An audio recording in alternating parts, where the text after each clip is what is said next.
and mental health issues. I do understand that he has no record. However, due to the nature of allegations, we will be recommending $1 million. How much? $1 million. Thank you. State. In this incident, the defendant is charged with murder. The defendant called police, said that he had stabbed the victim. He further said that it was a couple of times. When officers arrived, he refused to open the door and threatened the officers that he would stab them if they entered. There was a 3-year-old child present for this incident. The defendant fought with officers, and the victim suffered 9 deep puncture wounds. He only take police at bond. $2 million. Counsel?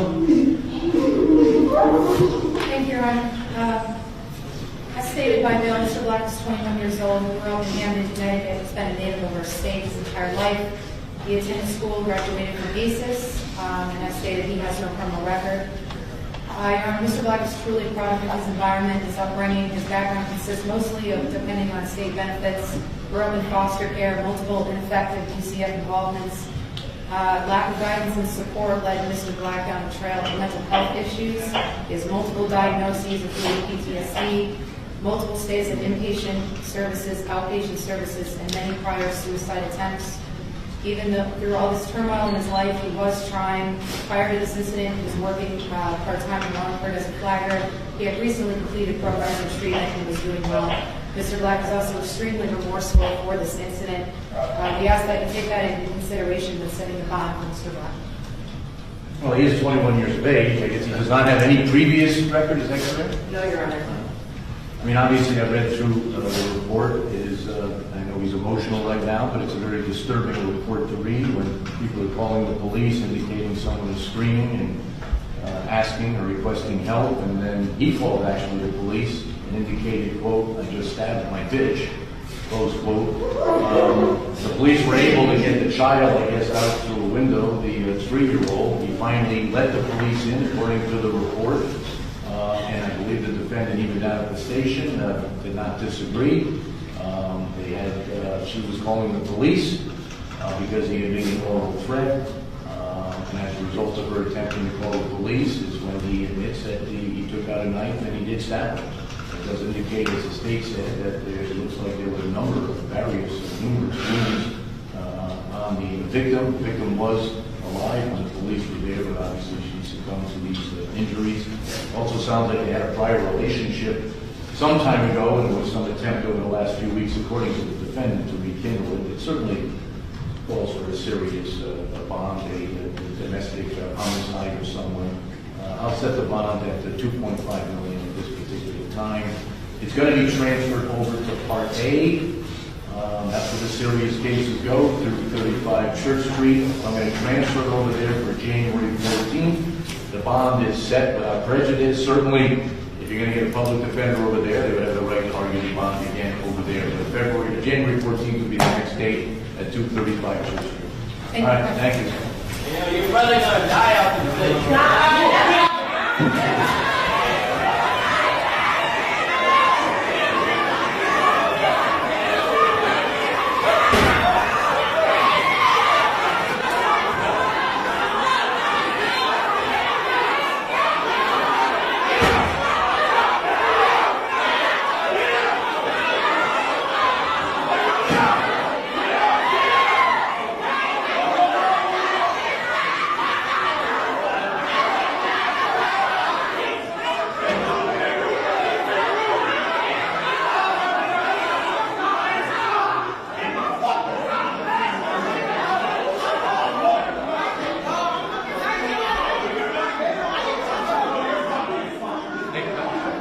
Know that Destiny Rumley's family does not play by her one bit, not one single bit. Now, I cannot play the video from court, but I will give you enough information for you to find the video, okay? All right. So on Tuesday, December the 30th, authorities got a phone call to report to an apartment in East Haven because they were saying that a man was in the hallway attacking a woman, and they even got a call from Tyreek Black, who is the man in question. So he told them he had stabbed her 9 times. The neighbors heard the noise and been called because he was in the hallway attacking her. They got several phone calls. So when they get there, he decided that he wasn't ready for the heat, so he closed the door and locked the door to the apartment. Now, there was a 3-year-old child in the apartment. The 3-year-old child is Destiny's child. It is not his child. They broke a window and got the baby out of there. The baby was unharmed. He did stay in the apartment for a little while, but he did eventually open the door. He did give some resistance, but he was eventually arrested. Now, he took the life of Destiny, who was only 21 years old, by stabbing her 9 times. Now, things do kind of indicate that they were dating and in some type of situationship. They are not sure if it was really in a relationship, if it was just dating, or if she was kind of trying to get out of the situation, because she had actually just moved to that apartment on December the 22nd, so she was not there very long, and it kind of seems like her family didn't know much about him.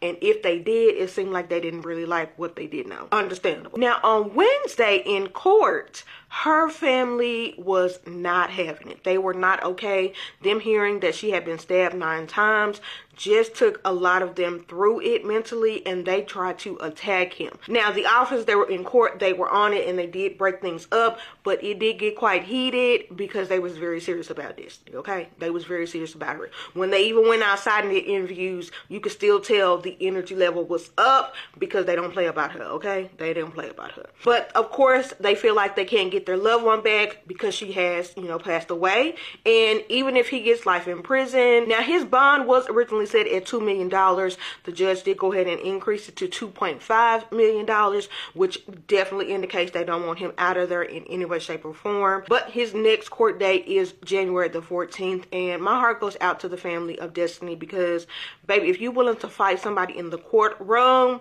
over a family member, you about their life, okay? Please know you about their life. I know you about their life. But my heart goes out to the little 3-year-old that is trying to understand and grasp the reality of the mom not being there. I did not see anything yet so far. If they have a GoFundMe, it may be an option that they have available, especially with her leaving behind such a young child and the family moving forward without her. But I did not see anything. If I do, I will, of course, let you know. On Tuesday, December 30th, Destiny Rumley, 21, was stabbed multiple times. Precisely 9 times she was stabbed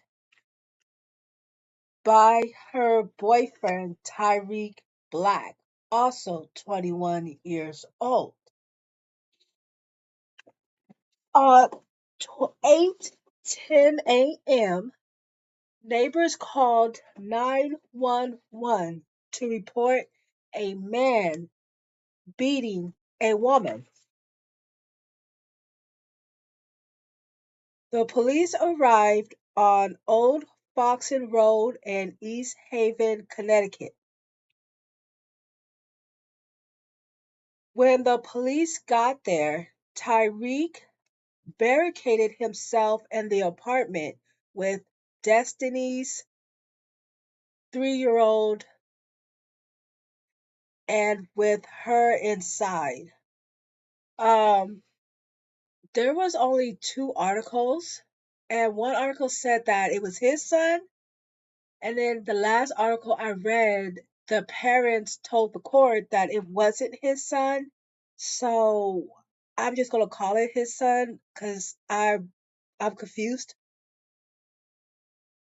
So when the police broke into the apartment, they struggled with Tyreek and they took him into custody.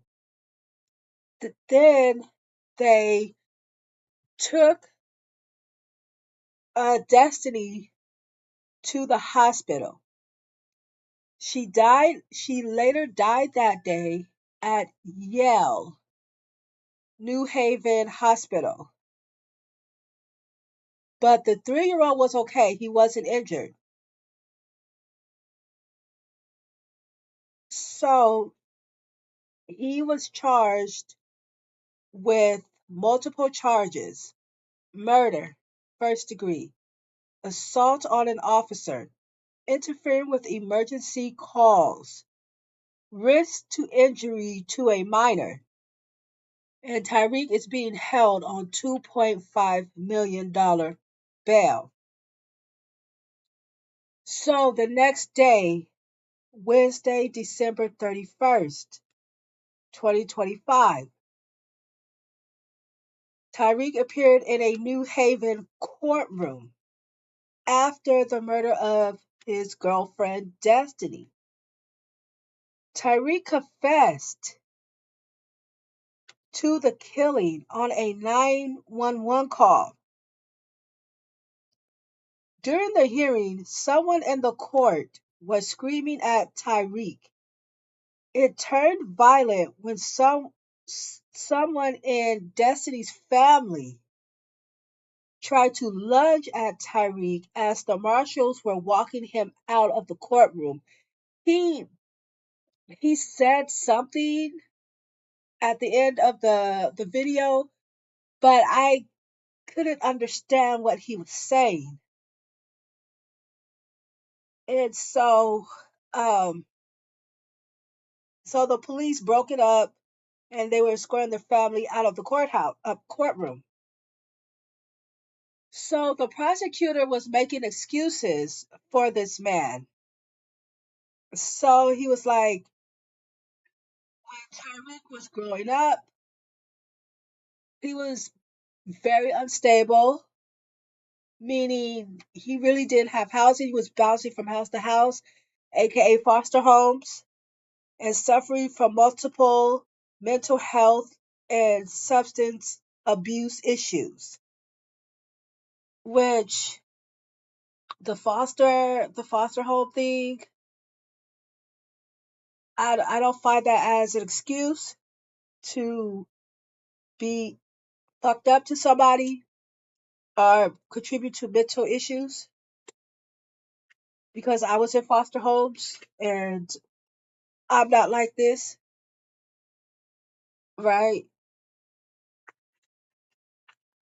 And this man needs to be in jail for the rest of his life after murdering his girlfriend front of his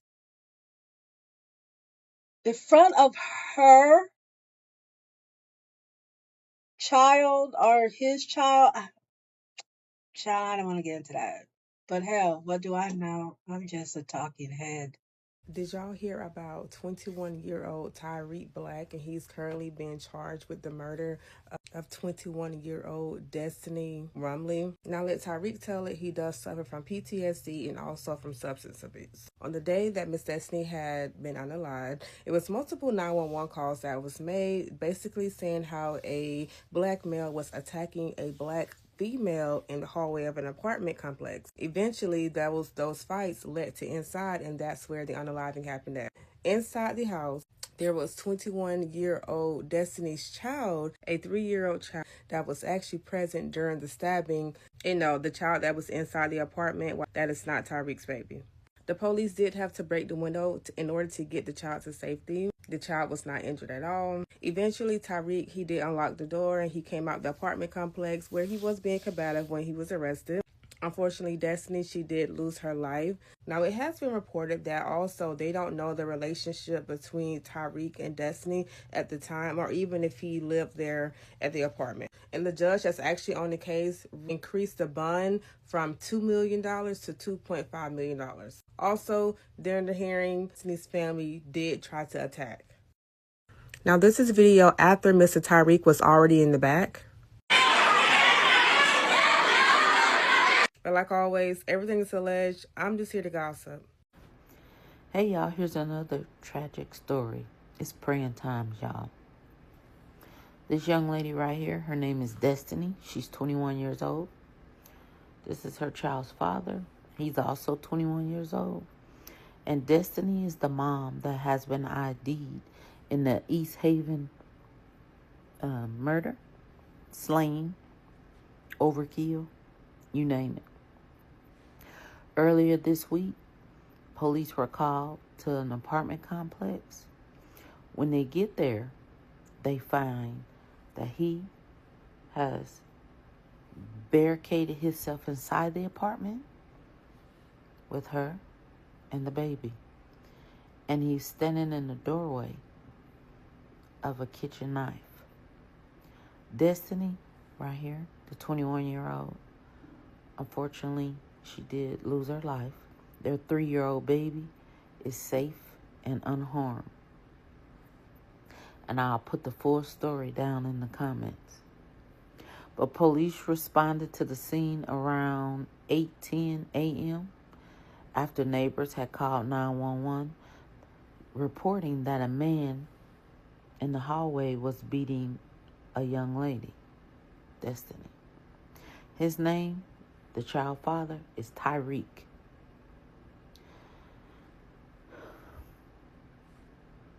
It's so sad, y'all. So he had his hearing today.